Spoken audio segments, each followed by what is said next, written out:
Pode ler esta carta? É muito importante. O último desejo da menina abalou as convicções do CEO. A cidade estava animada com o barulho da manhã de segunda-feira. Buzinas, passos e conversas apressadas misturavam-se no frio do sol matinal. Do 40º andar da Kingsley Systems Tower, em Manhattan, o mundo parecia organizado, quase silencioso. Todo o caos da vida lá embaixo era reduzido a pequenos movimentos além do vidro impecável. Nolan Carter estava na beira do seu escritório. Uma mão no bolso, a outra segurando uma caneca preta da qual ele nunca bebia. 31 anos, fato cinza feito sob medida, cabelo preto como azevite, corte impecável, olhos afiados como o horizonte que ele contemplava. Havia uma razão para as pessoas dizerem que ele dirigia a sua empresa da mesma forma que um cirurgião segura um bisturi, limpo, preciso e sem emoção. Ele não era insensível, simplesmente não tinha tempo para ilusões. Os anos no mundo dos negócios ensinaram-lhe uma verdade. Todos queriam algo. Por trás de cada sorriso havia um ângulo. Por trás de cada aperto de mão, uma estratégia. Por isso mantinha o seu mundo controlado. Paredes de vidro, sim, mas as emocionais eram mais espessas. Naquela manhã, a sua rotina tinha sido tão previsível como sempre. Atualizações do mercado, 2 chamadas de investidores e um pequeno almoço tranquilo sozinho.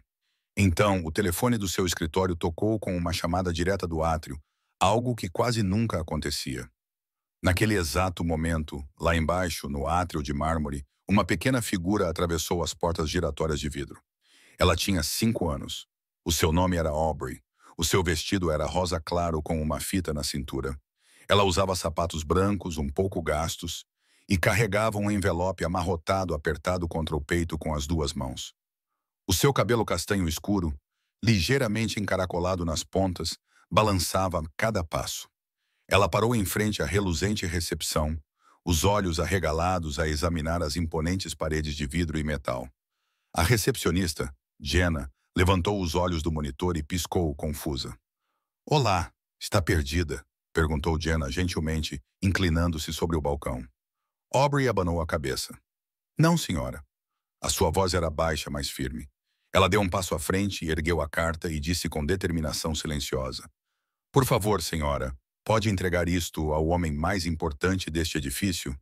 A mamã diz que é muito importante." Jenna hesitou, os olhos fixos no envelope.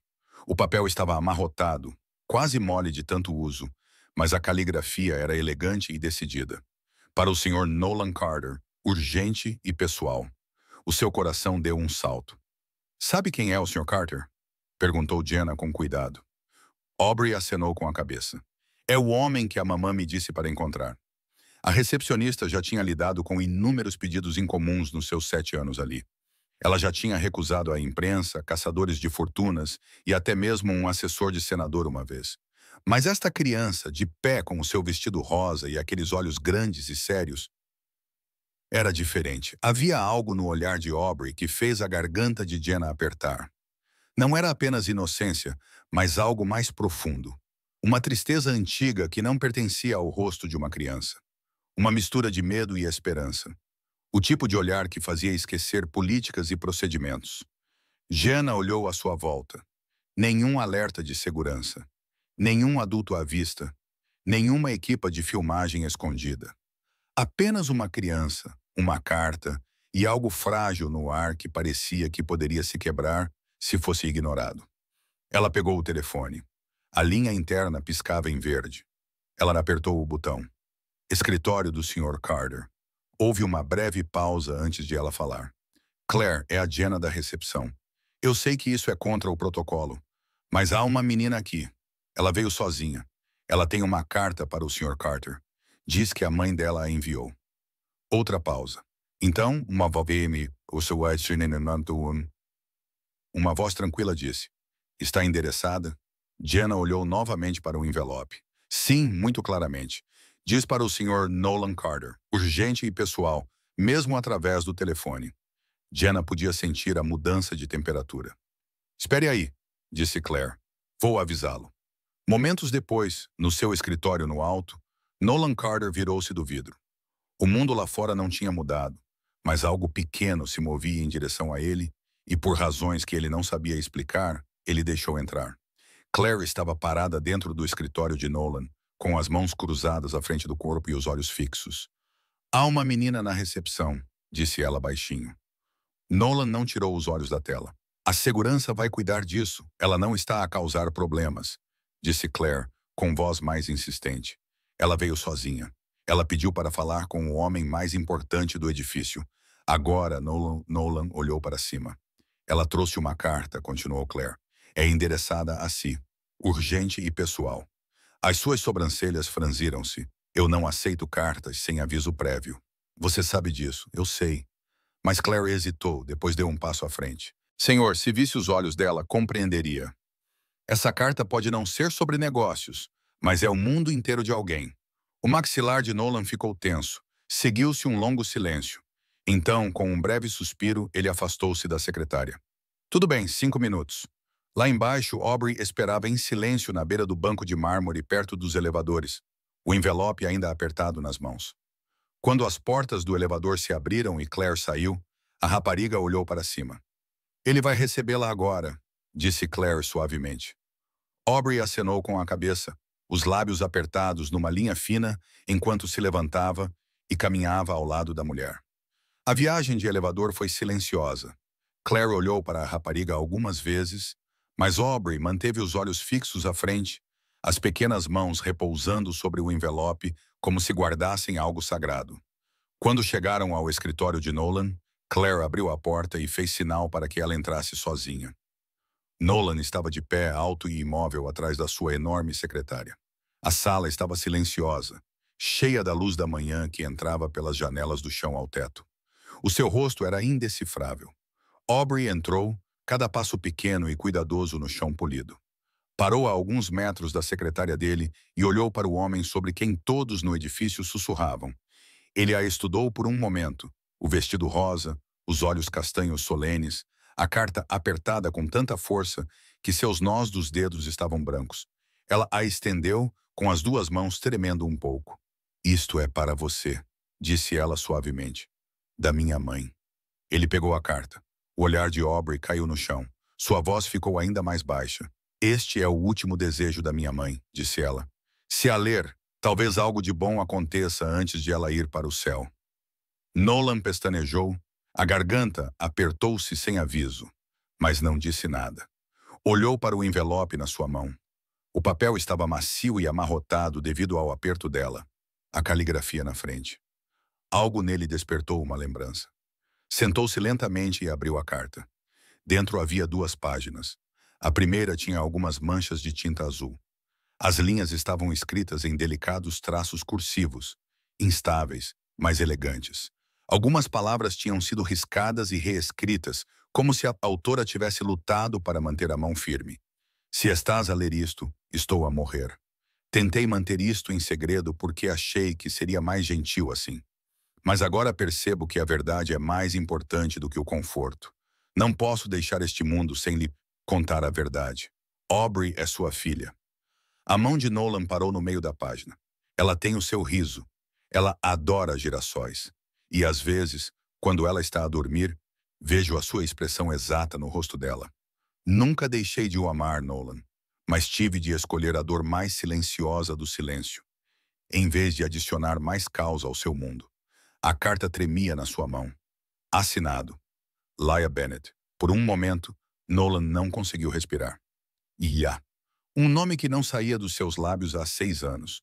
Uma rapariga com cabelo dourado e olhos azuis como o oceano.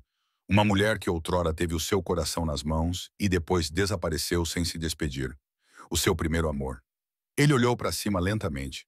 Do outro lado da sala, Aubrey tinha se aproximado de um vaso de plantas junto à janela. Ela inspecionava cuidadosamente as folhas, com uma mão a acariciar a ponta de um ramo. O rosto dela brilhava à luz do sol, inconsciente, intocado pela tempestade que se formava atrás dele.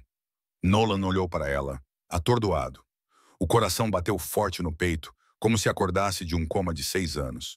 As paredes que ele construíra tijolo por tijolo, a lógica, a distância, o controlo, de repente não eram páreo para 5 palavras silenciosas de uma menina antes de ela ir para o céu. Nolan ficou parado na janela muito tempo depois de Aubrey ter sido gentilmente conduzida para fora do seu escritório. A carta estava aberta em sua mesa, suas últimas linhas ainda ecoando em sua cabeça. Aubrey é sua filha. As palavras não apenas o surpreenderam, elas ameaçavam tudo o que ele pensava saber. Ele não falava ou ouvia o nome Laia Bennett há 6 anos, mas agora ele preenchia a sala como um perfume que nunca havia realmente desaparecido. Sua mente viajou de volta, de forma brusca e incontrolável, para a última vez que a viu. Eles eram jovens e estupidamente apaixonados. 3 anos juntos, ela tinha sido a única pessoa que realmente viu além da armadura que ele usava. Laia, com cabelos dourados e olhos que riam antes mesmo dos lábios. Eles tinham planos, grandes planos, e então veio o silêncio. Ele lembrou-se do momento em que tudo desmoronou. Uma foto chegou anonimamente à sua caixa de entrada. Laia, com os braços em volta de um homem que Nolan não reconhecia, a bochecha dela perto da dele. Sem legenda, sem explicação, apenas a imagem. Ele nunca a confrontou. Olhou para a foto, engoliu o ciúme e decidiu que ela tinha escolhido outra pessoa. Ela não resistiu quando ele se afastou. Simplesmente foi embora. Sem encerramento, sem despedida. Ele enterrou a dor, disse a si mesmo que tinha sido apenas mais uma lição sobre confiança. E Laia desapareceu da sua vida como um capítulo arrancado de um livro. Mas agora, esta criança, esta menina de voz suave, olhos solenes e a mesma ruga teimosa na testa, ele não conseguia parar de pensar nela. Será que Laia estava a dizer a verdade? Ou seria esta uma história elaborada para manipulá-lo, ao seu sucesso, ao seu dinheiro, ao seu nome? Ele precisava de saber. Na manhã seguinte, pediu a Clary para marcar um segundo encontro com a menina sozinha. Sem câmaras, sem imprensa. Aubrey sentou-se calmamente no sofá à sua frente, com as pernas curtas demais para tocar o chão, os sapatos balançando lentamente para frente e para trás. Nolan limpou a garganta. "O que a sua mãe faz?" perguntou ele. Aubrey não respondeu imediatamente. Os seus olhos se voltaram para a janela alta atrás dele, onde a luz do sol se espalhava pelo chão. "Ela costumava cantar", disse ela suavemente. "O tempo todo, mas agora não mais." "Por quê?" "Ela está cansada agora", respondeu Aubrey. "Ela diz que às vezes tem dificuldade em respirar, mas ainda cantarola quando me escova o cabelo." Nolan desviou o olhar por um momento. Ele já tinha visto Lila cantar para um parque lotado, a partir de um palco improvisado num festival estudantil. A voz dela não era treinada, mas era clara e cheia de emoção, como se pertencesse a alguém com o dobro da sua idade. Essa mesma voz costumava encher o seu dormitório tarde da noite, cantarolando baixinho contra o seu ombro. Ele olhou para a rapariga. Ela agora passava os dedos pela mesa de café, traçando padrões na madeira. Então ela olhou para ele. Ela sorriu. Isso o paralisou. Aquele sorriso inclinou-se ligeiramente para um lado. Uma pequena covinha apareceu na sua bochecha esquerda. Ele prendeu a respiração. Ele conhecia aquele sorriso. Ele o tinha visto no espelho, em fotografias antigas, em retratos de infância que sua mãe costumava emoldurar com orgulho. Não era apenas Laia nessa rapariga. Era ele também. Algo dentro de Nolan mudou. Sutil, mas irreversível. Uma parede rachando, uma porta se abrindo. Ele se despediu calmamente, mas assim que voltou ao seu escritório, pegou o telefone particular e ligou para um contato médico. "Preciso de um teste de paternidade discreto", disse ele o mais rápido possível. "Sem publicidade, sem registros além dos meus." Sua voz estava firme, mas sua mão tremeu levemente quando ele desligou o telefone. Ele olhou novamente para a pequena marca de mão que Aubrey havia deixado na mesa de vidro. A verdade estava começando a tomar forma, e o homem que havia deixado de acreditar nos sentimentos de repente se viu perseguindo um. Os corredores do St. Augustine Memorial Hospital estavam silenciosos à luz do final da tarde. O cheiro de antisséptico pairava no ar, mas foi o silêncio que mais impressionou Nolan, tão diferente do zumbido constante do seu escritório, do caos controlado das salas de reuniões e dos números. Ele percorreu os corredores com uma aparência calma, mas por dentro, algo se contraía a cada passo. Quarto 4. 12. Ele parou na porta, com a mão pairando sobre a maçaneta. Por um momento, pensou em voltar. O que poderia dizer após 6 anos de silêncio? Depois de se afastar, sem nunca perguntar o motivo, ele abriu a porta. O quarto estava escuro, mas aconchegante. Um baipe suave vinha do monitor ao lado da cama. E lá, deitada sobre travesseiros brancos, estava ela, Laia. Seu cabelo, outrora dourado, agora estava mais curto, mais ralo. O tratamento tinha deixado marcas. A pele dela estava pálida, o corpo frágil sob o cobertor do hospital, mas os olhos, aqueles olhos azuis como o oceano, continuavam os mesmos. E quando os olhos dela encontraram os dele, ela sorriu.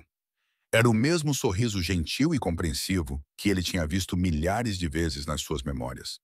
Nolan ficou paralisado por um longo momento. Nenhum dos dois falou. Era como se o próprio tempo se recusasse a interrompê-los. Finalmente! A voz de Ila quebrou o silêncio, baixa e rouca, mas inconfundivelmente a dela. Não tinha a certeza se virias, disse ela. Ele aproximou-se com a garganta apertada. Não sabia para onde mais ir, admitiu. Ela tentou sentar-se e ele moveu-se rapidamente para ajudá-la a ajustar as almofadas. As suas mãos roçaram-se. O contato foi breve, mas elétrico. Desculpa, disse ela, com os olhos cheios de lágrimas. Nunca quis afastá-la de ti. Então por que o fizeste? Perguntou ele sem acusar, mas com dor. Ela olhou para as suas mãos. Porque naquela altura tinhas todo o teu futuro pela frente, e eu não queria ser a razão pela qual ficarias para trás. Achas que eu não a teria escolhido? A ti? A voz dele falhou. Ela olhou para cima, lágrimas escorrendo pelo rosto. Eu não queria destruir a tua vida, ela sussurrou. Eu só queria proteger a dela. Ele sentou-se ao lado dela, o peso de tudo isso pressionando o seu peito.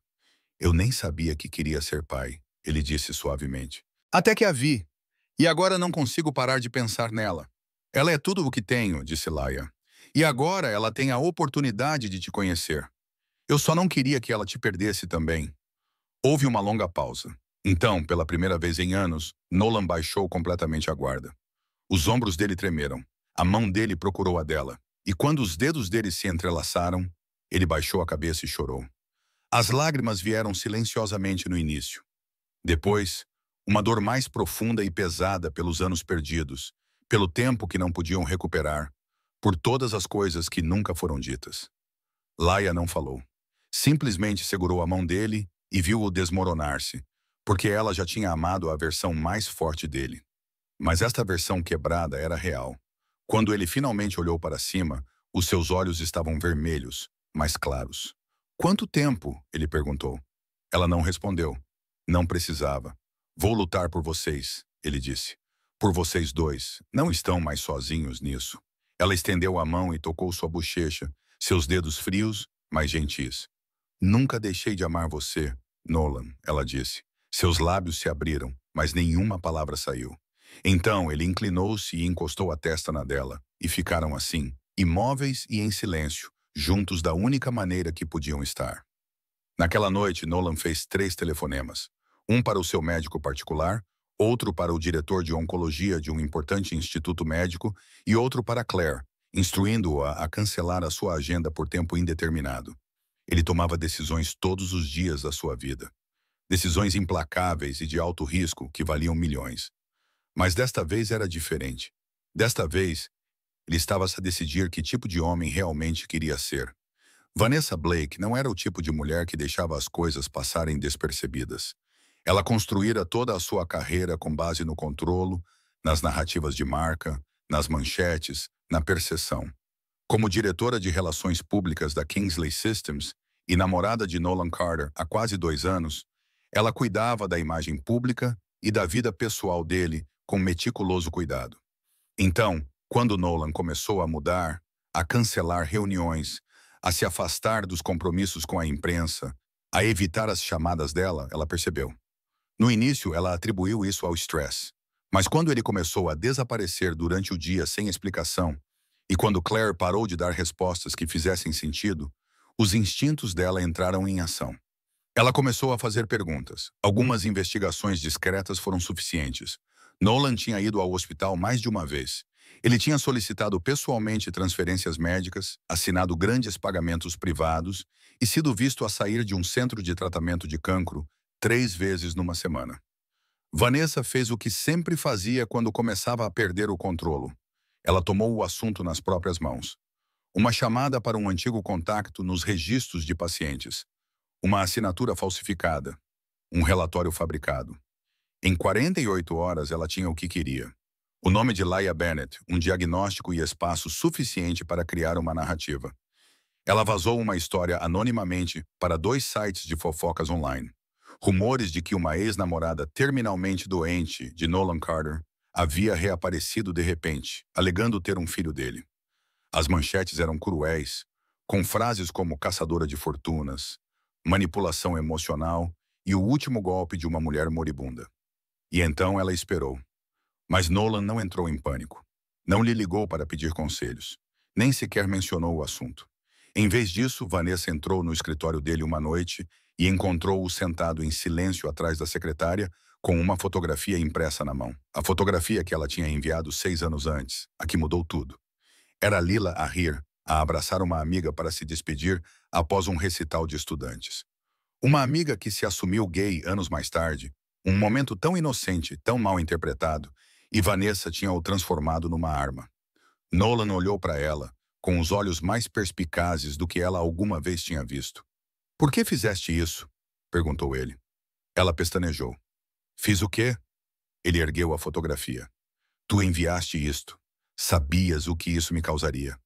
Vanessa zombou levemente, mas havia pânico por trás dos seus olhos. "Isso foi há muito tempo. Sabias que eu a amava?" A voz de Nolan era baixa, comedida. "Amavas-a de verdade?" Ela riu, amarga e pouco convincente. "Achas que amavas, mas ela teria arruinado a tua vida. Ela não pertencia ao teu mundo. Eu estava a proteger-te. Tu não estavas a proteger-me", disse ele. "Estavas a proteger a tua posição na minha vida." O rosto dela endureceu. "Tu terias jogado tudo fora por ela." Lá estava, a verdade. Ele levantou-se. "E ainda posso fazer isso." Ela olhou para ele, atordoada. "Tu estás demitida, Vanessa."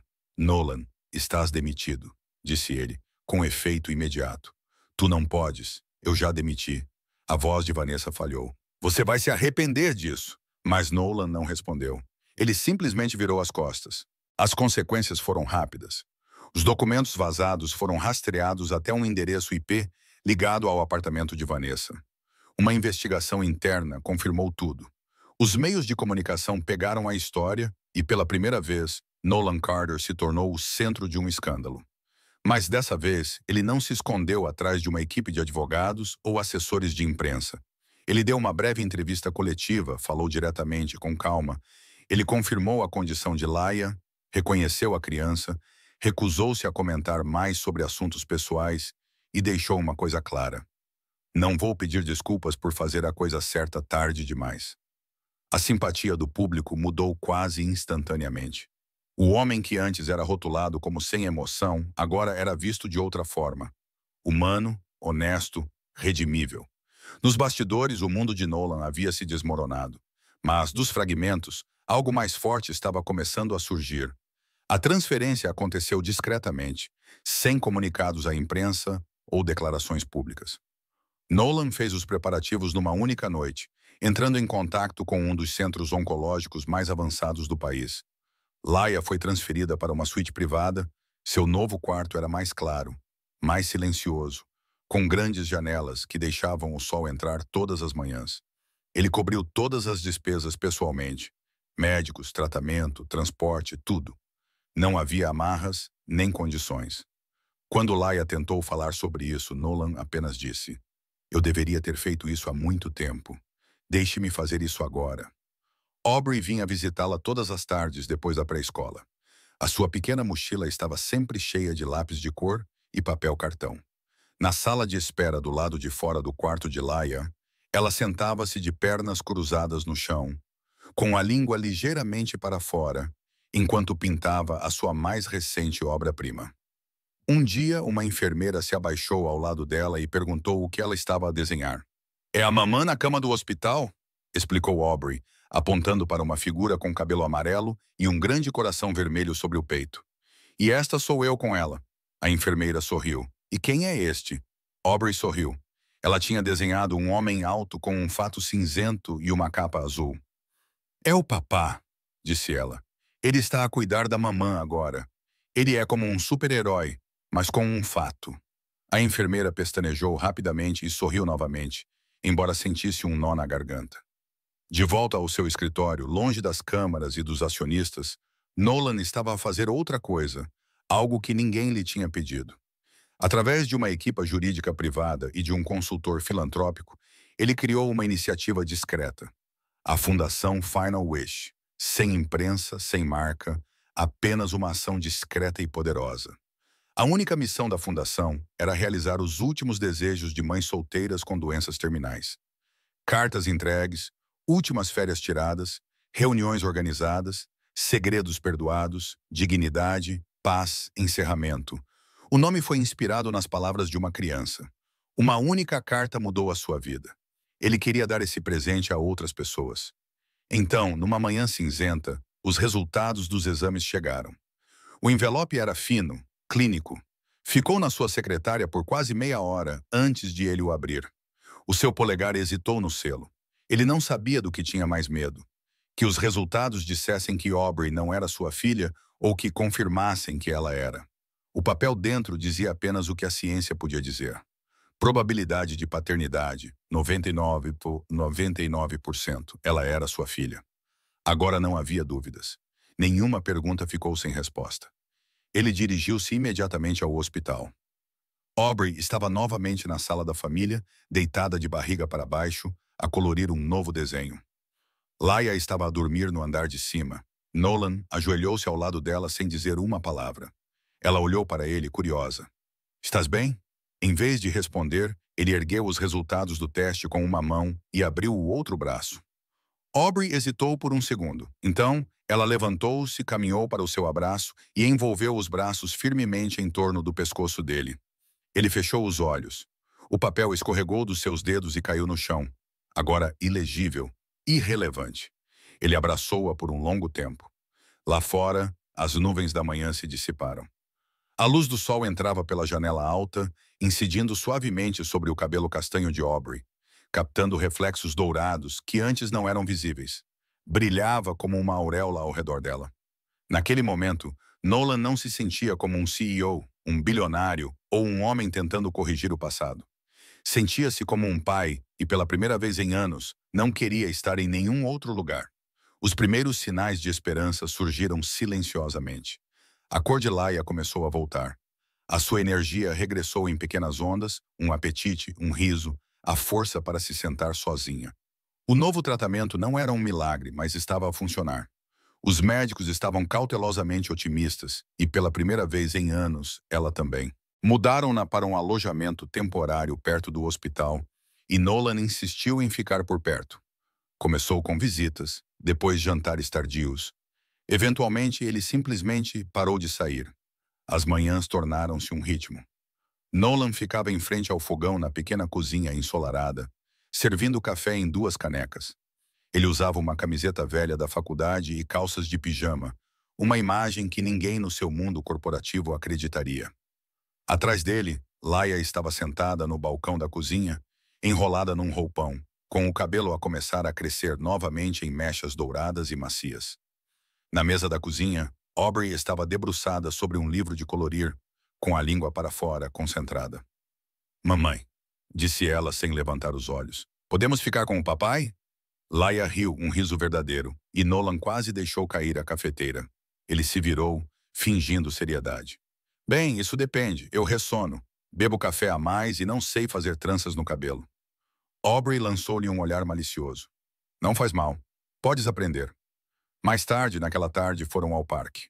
O mesmo que Nolan e Laia costumavam visitar durante os seus tempos de faculdade.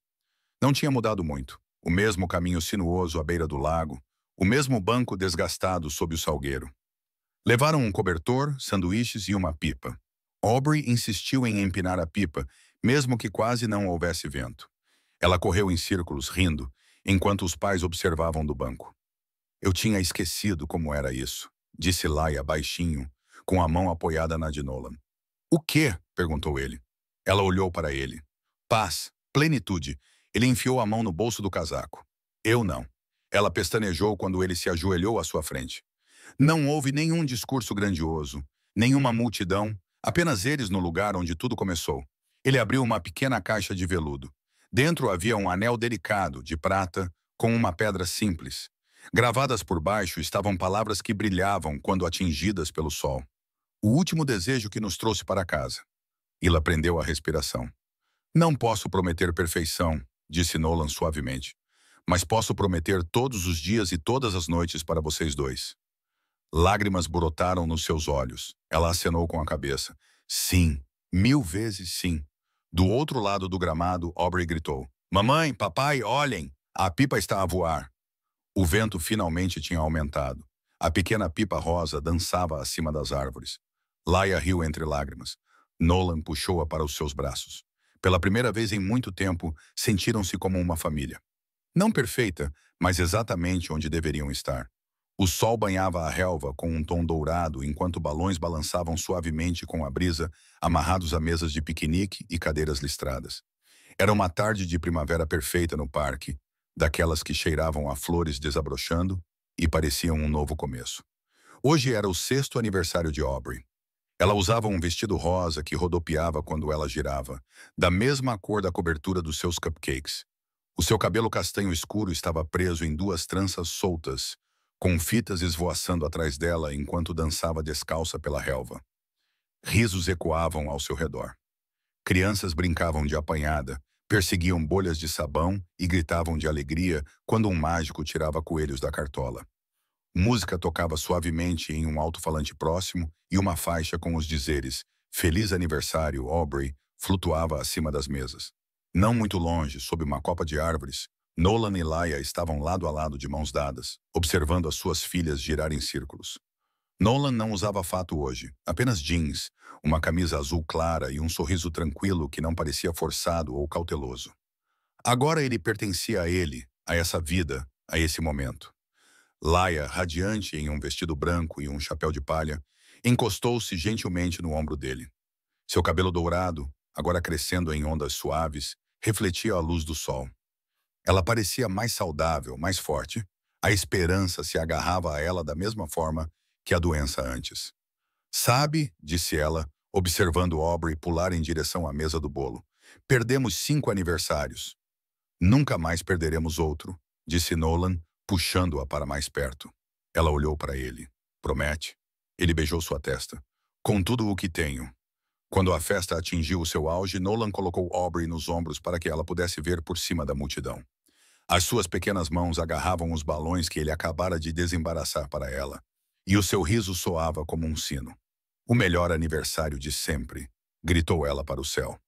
Quando o sol começou a se pôr e os convidados foram embora, Aubrey ficou na beira do parque, o seu vestido rosa esvoaçando suavemente com a brisa.